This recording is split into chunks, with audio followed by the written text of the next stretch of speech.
بسم اللہ الرحمن الرحیم۔ حضور رحمت عالم صلی اللہ علیہ وسلم کا سفر طائف، حصہ نمبر 2۔ اسی سفر میں جب آپ مقام نخلا میں تشریف فرما ہوئے اور رات کو نماز تہجد میں قرآن مجید پڑھ رہے تھے تو نصیبین کے جنوں کی ایک جماعت آپ کی خدمت میں حاضر ہوئی اور قرآن سن کر یہ سب جن مسلمان ہو گئے۔ پھر ان جنوں نے لوٹ کر اپنی قوم کو بتایا تو مکہ مکرمہ میں جنوں کی جماعت نے فوج در فوج آ کر اسلام قبول کیا۔ چنانچہ قرآن مجید میں سورہ جن کی ابتدائی آیتوں میں خداوند عالم نے اس واقعے کا تذکرہ فرمایا ہے۔ مقام نخلا میں حضور صلی اللہ علیہ وسلم نے چند دنوں قیام فرمایا، پھر آپ مقام حرا میں تشریف لائے اور قریش کے ایک ممتاز سردار مہتم بن عدی کے پاس یہ پیغام بھیجا کہ کیا تم مجھے اپنی پناہ میں لے سکتے ہو؟ عرب کا دستور تھا کہ جب کوئی شخص ان سے حمایت اور پناہ طلب کرتا تو وہ اگرچہ کتنا ہی بڑا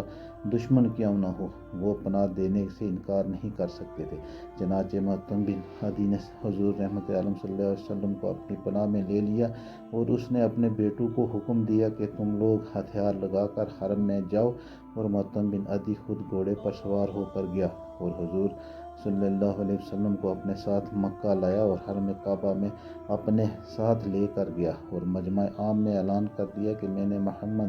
صلی اللہ علیہ وسلم کو پناہ دی ہے۔ اس کے بعد حضور صلی اللہ علیہ وسلم نے اطمینان کے ساتھ حجر اسود کو بوسہ دیا اور کعبہ کا طواف کر کے حرم میں نماز ادا کی، اور مہتم بن عدی اور اس کے بیٹوں نے تلواروں کے سائے میں آپ کو آپ کے دولت خانہ تک پہنچا دیا۔